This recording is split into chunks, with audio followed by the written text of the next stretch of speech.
chair for you over there. Okay. Okay, very good.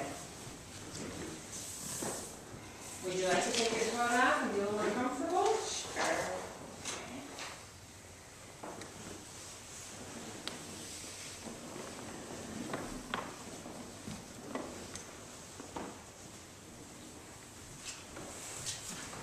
As we get started here, you're here to apply for the resettlement caseworker, correct? Mm-hmm. And in your own words, how would you, when you understand that position to be, how would you describe that?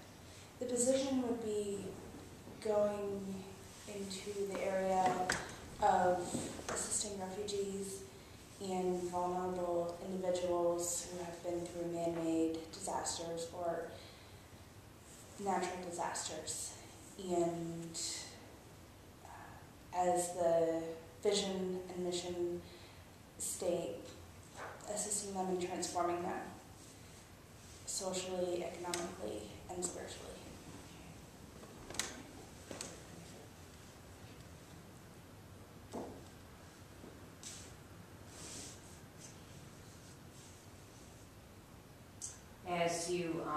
As we look further at the description, we talk about it being a cultural broker.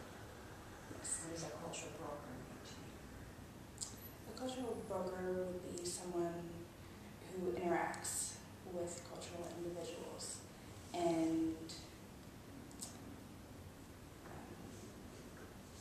assist them in their endeavors. Okay. Along that line, can you tell us a little bit about yourself in terms of your cross-cultural experience? Times that when you might have been able to do just that? Yes.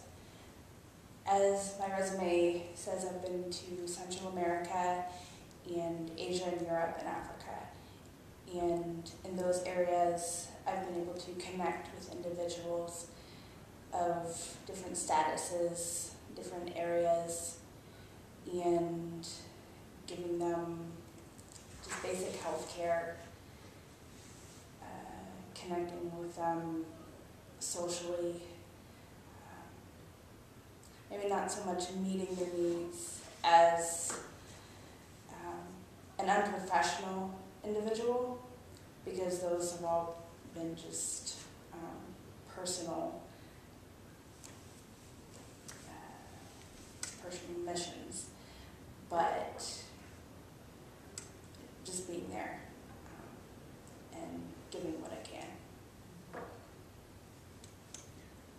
Suzanne, when a refugee comes to this country, of course, it's going to be a very difficult adjustment, particularly for some. What are the first things that you would introduce them to, the first things that you'd make sure that they knew and understood? I would make sure that they knew that the people that they are with are people that they can trust, people who are there to help them, not to hurt them. Because most likely, as refugees, they have been given promises of, we'll help you, we'll get you to a safe place, and those people are only in it for the money, and they've betrayed them. So just making sure that they're loved and protected. As a Christian organization, we'd like to hear a little bit about you and your relationship with the church, and also just God's personal call on your life. Well, I became a Christian when I was 13, and so I didn't grow up in a Christian home. And so even though I wasn't born into the Christian principles, that allowed me to seek out God on my own accord. It wasn't given to me by my immediate family. And so I just had to make that search for myself. And so that has given me a different view on Christianity. It's made it more personal. Not saying that someone who's been born into a Christian home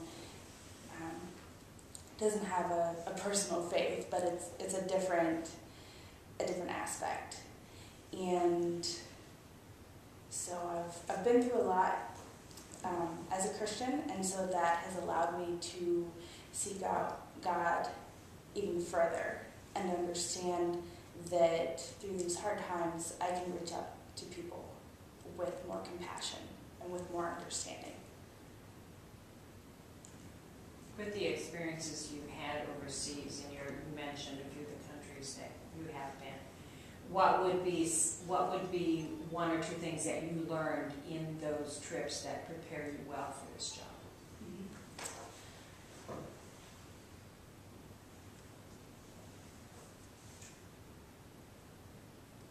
I would say in Africa, with working in a medical setting,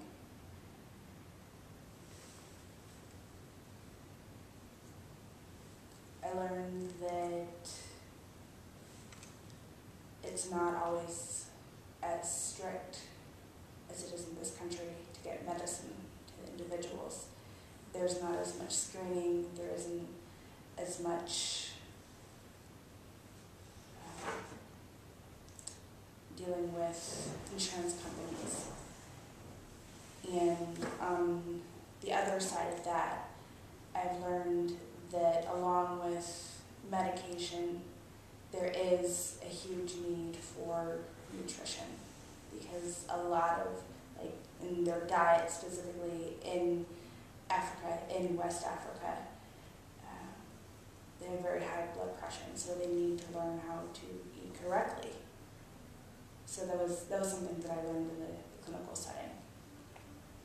So that would translate as that's something you would have to make sure you would teach refugees coming Yes. from countries that would have those. Yes. Okay.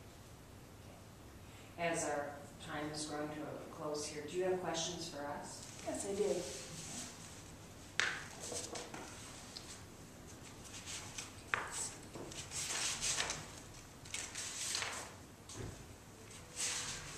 Okay.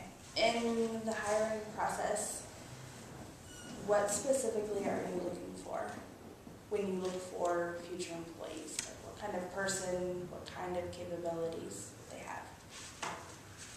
Good question. We want people who are committed to Jesus Christ, people of high ethic, who are trustworthy. For this particular role, we want to see someone who cares deeply, who is adaptable themselves, and can handle stress and strain and the intensity of dealing with some pretty challenging life circumstances. So those are the type of people that we found the world really to be successful. So I wouldn't say we have a typology of what the ideal world relief person is, but I think there are some values that we look for in the hiring process. We try to outline those on our position announcements as well. So if you look through the position announcement, you'll see a lot of the very key words that you've been saying here. But that's any position that we look for. We try to identify some of those characteristics, like flexibility. In this particular case, everything changes every day, and so we look for people who would fit into that kind of environment. Well, thank you. Thank you for coming in. It's nice to meet you. Good to meet you. Thanks.